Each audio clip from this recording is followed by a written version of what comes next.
পেশাদার খেলোয়াড়ি জীবনে আপনারা কোনো রাজনৈতিক দল বা গোষ্ঠীর প্রতিনিধি নন বা হবেন না দয়া করে,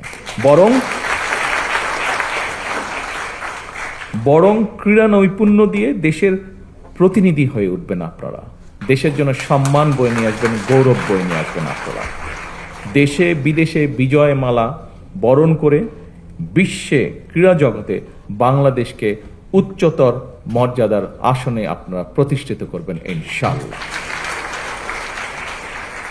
সম্প্রতি সাফ নারী ফুটবল যে গেমস, এটার মধ্যে প্রথমবারের মতন বাংলাদেশ চ্যাম্পিয়ন হয়েছে। সেই চ্যাম্পিয়নদেরকে আবারও আজকের এই অনুষ্ঠানের পক্ষ থেকে আমি আন্তরিকভাবে শুভেচ্ছা এবং অভিনন্দন জানাচ্ছি।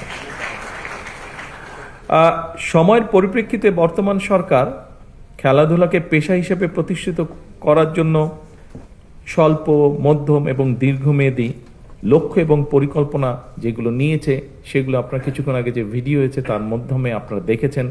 আমাদের বিভিন্ন বক্তা যে বক্তব্য রেখেছেন তার মাধ্যমে আপনারা জানতে পেরেছেন। পর্যায়ক্রমিকভাবে এগুলো আমরা ইনশাল্লাহ বাস্তবায়ন করব।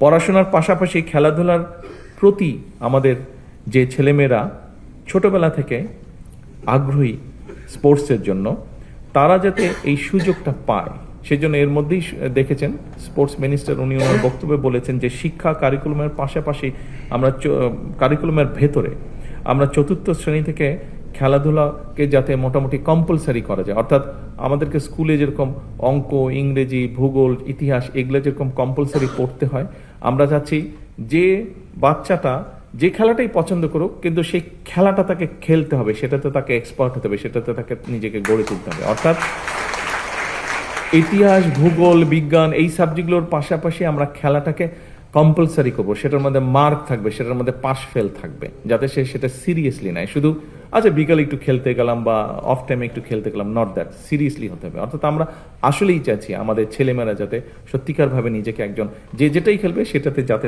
সে তাকে নিজেকে এক্সপার্ট হিসেবে গড়ে তুলতে পারে। সম্মানিত উপস্থিতিবৃন্দ, স্বাধীন বাংলাদেশে বিভিন্ন ক্ষেত্রে আমাদের শিশু কিশোরদের যে প্রতিভা ছিল সেটাকে বের করার জন্য 1976 সালে প্রথম কিন্তু শুরু হয়েছিল। এখানে যারা আমাদের খেলোয়াড় ভাই বন্ধুরা আছে, তোমরা অনেক ছোট ছিলে, তোমরা ছোট ছিলে না আসলে, তোমরা দেখোই না বোধহয় কেউ। এখানে সামনের সারিতে যারা আছেন ওনারা দেখেছেন 1976 সালে শুরু হয়েছিল বাংলাদেশের শিশুদের ভিতর থেকে প্রতিভাবান যারা আছে বিভিন্ন সেক্টরে, বিভিন্ন কালচারাল সেক্টরে বের করার জন্য নতুন কুড়ি শুরু হয়েছিল। এর মধ্যেই তোমরা শুনেছ, মন্ত্রী সাহেবের বক্তব্য শুনেছে যে আমরা, এবং আমিও বললাম যে ইনশাল্লাহ সামনেই আমরা যেটা করতে চাচ্ছি, কবে ডেটটা জানি, 30 এপ্রিল, রাইট, 30 এপ্রিল সিলেট থেকে আমরা শুরু করতে যাচ্ছি নতুন করে স্পোর্টস, এবং একই সাথে ইনশাল্লাহ এটা সারা দেশে শুরু হবে। আমরা এই যে বিভিন্ন আমরা 7টা খেলা না 7টা ডিসাইড করেছি তো এই মুহূর্তে 7টা খেলা আমরা ডিসাইড করেছি। এই 7টা খেলায় কারা পারদর্শী, ধীরে ধীরে সেই প্রতিভাবানদেরকে আমরা বের করে নিয়ে আসব। তাদেরকে যারা ভালো হবে তাদেরকে আমরা আরো বেটার ট্রেনিং দেওয়ার চেষ্টা করব। এইভাবে করে আস্তে আস্তে আমরা খেলোয়াড় গড়ে তুলবো, পেশাদার খেলোয়াড় গড়ে তুলবো, এবং আমাদের লক্ষ্য থাকবে ইন্টারন্যাশনাল যে ইভেন্টগুলো হয় সেগুলোতে আমরা হিট করা শুরু করব আস্তে আস্তে। এবং আমাদের ছেলেমেয়েরা যে দেশের জন্য সম্মান বয়ে নিয়ে আসতে পারে এটার প্রমাণ এর মধ্যেই প্রতিষ্ঠিত হয়েছে। ইনশাল্লাহ আগামী দিনে আমরা আরো বেশি সম্মান বয়ে নিয়ে আসবো।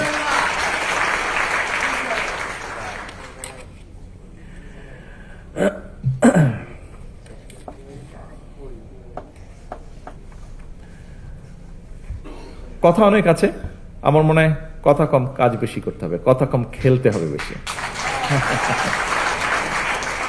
আমি শেষ যেই কথাটা একটা বলতে চাই, এই কথাটা একটু সিরিয়াস, তবে এই কথাটা আমি মিন করি, বিশ্বাস করি, এবং সেই জন্য আমি বলতে চাচ্ছি।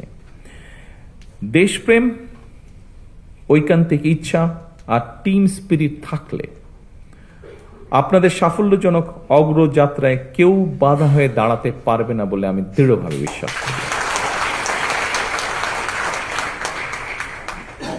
আপনাদের প্রতি খেলোয়াড় বন্ধুরা, আপনাদের সকলের প্রতি আমার একান্ত আহ্বান, একান্ত অনুরোধ,